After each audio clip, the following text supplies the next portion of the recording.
Hello, welcome to Pandora's Box. Today I'm going to do another set review. This time is for Flesh and Blood. We are going to do Arcane Rising Unlimited from Flesh and Blood. So this is a product, an IP by Legend Story Studios. This is in English. This is set number 2 for Flesh and Blood. The first one is Welcome to Wrath. And the set size, there's a total of 417 cards in total, comprising of both foil and non-foil, and also the tokens as well. And the release date specifically for Unlimited is in November of 2020. This is a product that is made in US. So in terms of the release date, the actual first edition of Arcane Rising actually released in March of 2020. So this Unlimited edition, I think it is sort of like a reprint, but I'll go into this one a little bit later.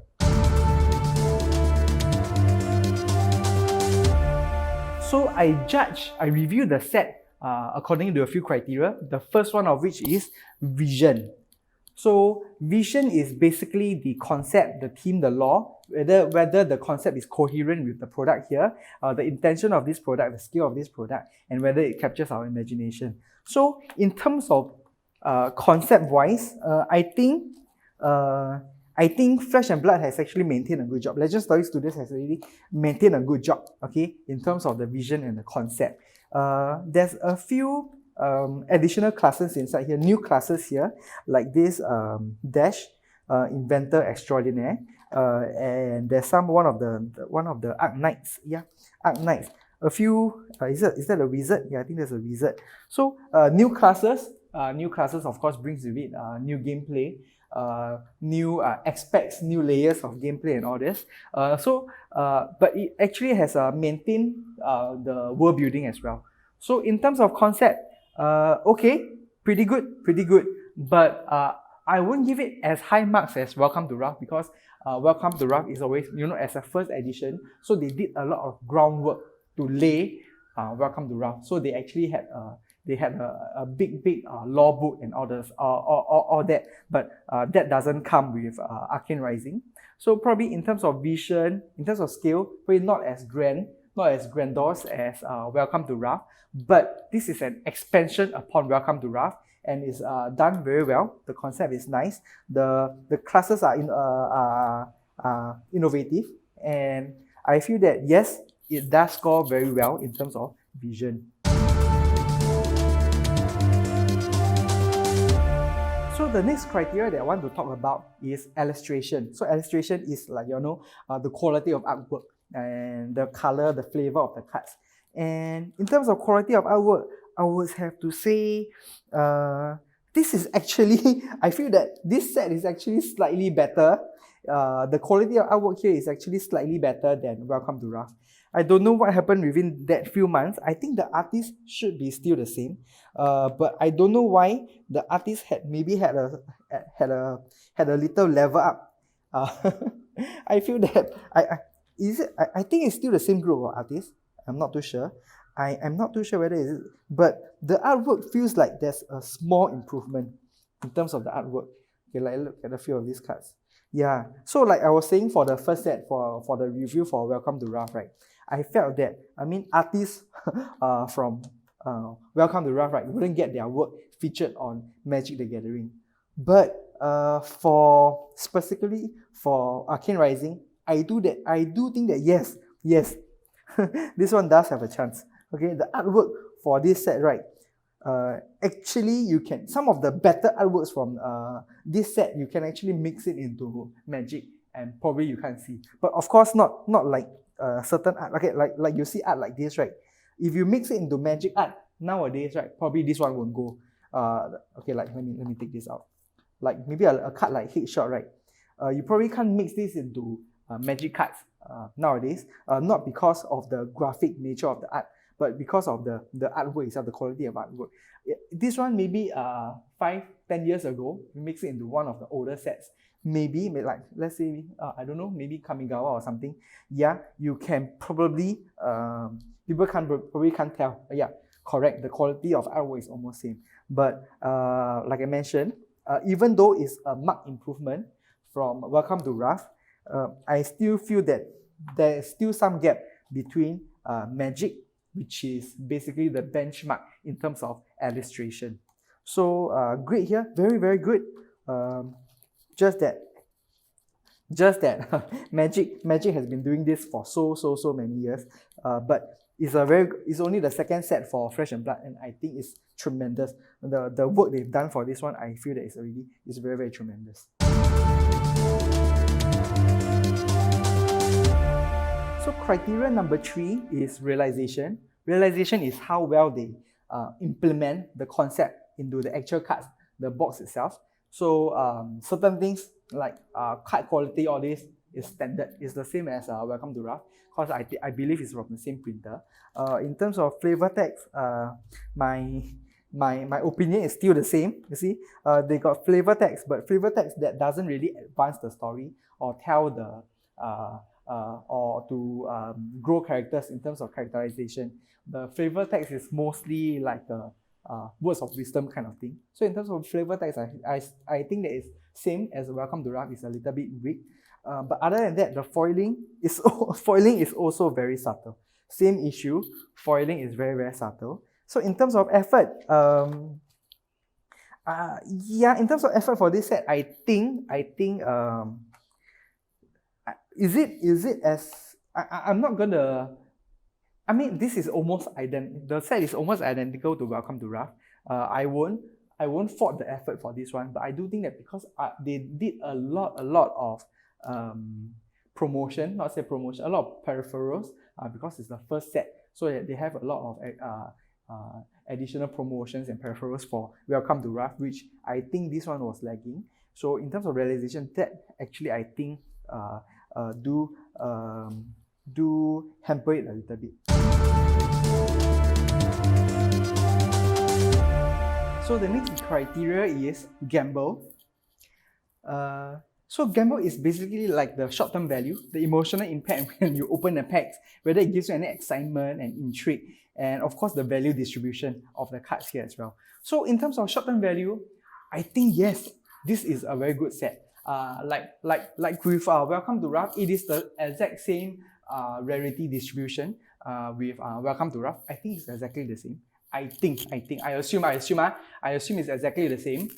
It is very well done. Like I mentioned within the last for the last video, I think the value distribution for Flesh and Blood, I mean how they distribute the fables and legendaries and all this, right?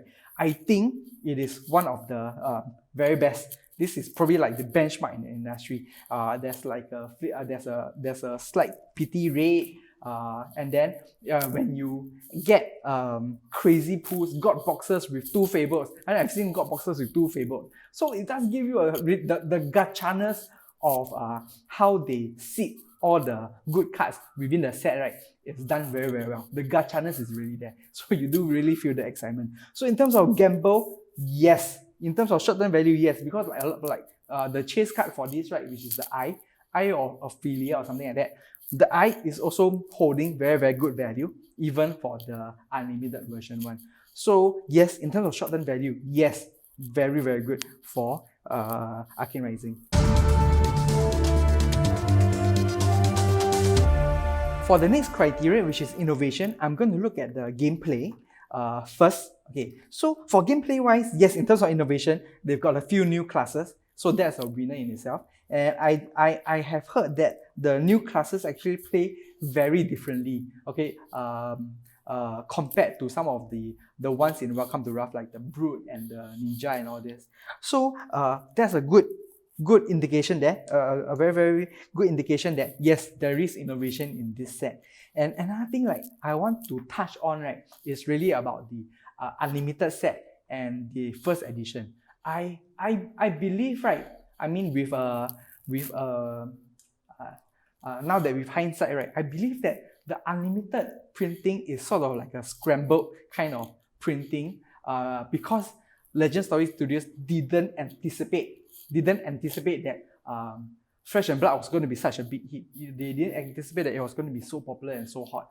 So I did not think that they actually arranged, right, for additional printings of Welcome to Wrath and Unlimited. So not Welcome to Wrath and Arcane Rising. So what happened, I believe, was that due to the explosion in demand for this new product. When they did the reprinting, right, they actually decided to do away with the cold foils and have rainbow foils for a lot of the favored cards and the majestic cards as well. So when they do this, right, they actually preserve value for the first edition, especially the cold foils from the first edition. They actually lock in the value, preserve the value for the first editions, because one of the main criteria, right, for TCGs, right, to survive on the long term, right, is actually card value. So when people buy cards, purchase TCG products, right, if the cards, right, does not hold value, people don't want to purchase them. You'll be very hard pressed, right, to motivate people to purchase products, right, that does not have secondary market value. So with this one, right, specifically in the case of Arcane Rising, right, I think it was a stroke of genius, right, for Legend Story Studios, right, to do away with the cold foils and to convert everything to rainbow foils to really preserve and lock in value for the cold foil cards in the first two sets. I know I've seen some of the interviews from Legend Story Studios where they say they actually planned, this was actually planned way in advance. There was supposed to be a first edition and a second edition unlimited. But so from my perspective, I feel that I don't think that was the actual case. I think that's really just PR talk. I don't think that was the case. I think Legend Story Studios, right, was actually blindsided by the huge explosion in demand, right, for Flesh and Blood products, and they actually had a stroke of genius at the moment in time when they wanted to do the reprint, to do it all in rainbow foil. And I think that this particular move, this genius move, right, I think this will actually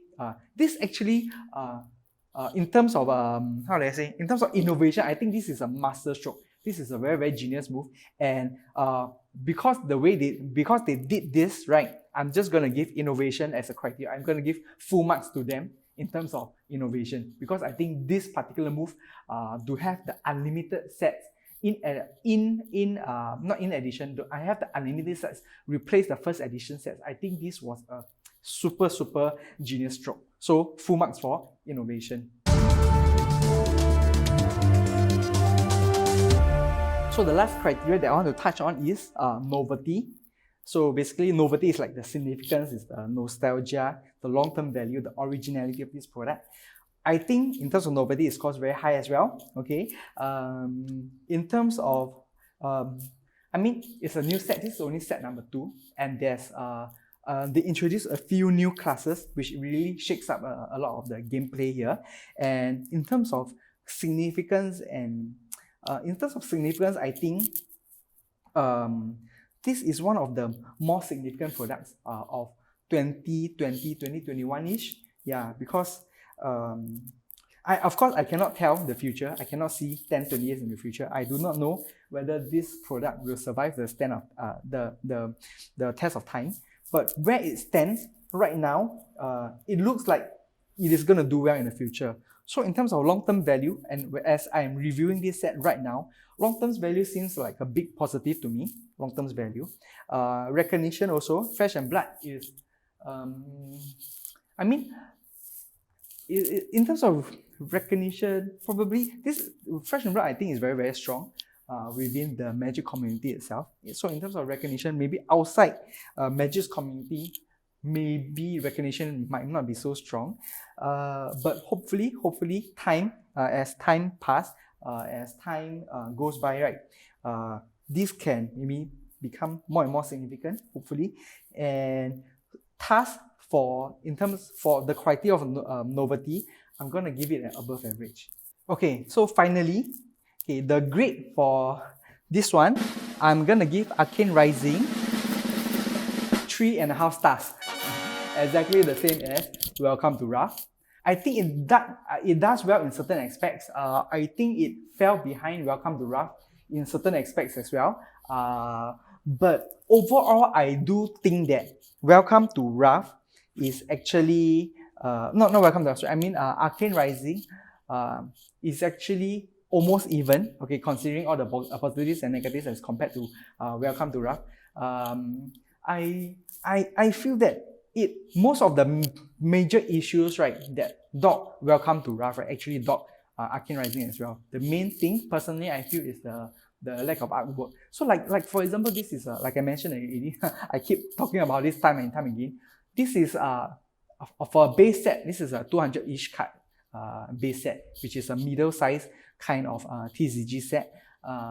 But it doesn't feel like it has got 200 cards. It feels like it has got like 80 to 100 cards, like a typical Yu-Gi-Oh set, like a typical what's that? Digimon or you know, those small card fight Vanguard set. The set actually feels a lot smaller than it is. Mainly due to the different the triplets, the card triplets for all those for all your maneuvers and all the cards there, three of the same artwork. So this is the still the main big issue. But other than that, in terms of game, it is very strong. It's definitely an above average set in terms of gameplay, in terms of artwork. Artwork is actually, I think, is slightly improved as compared to Welcome to Wrath. But of course, there's still a gap between Magic, but it is improved. Hopefully, for the next set, for what's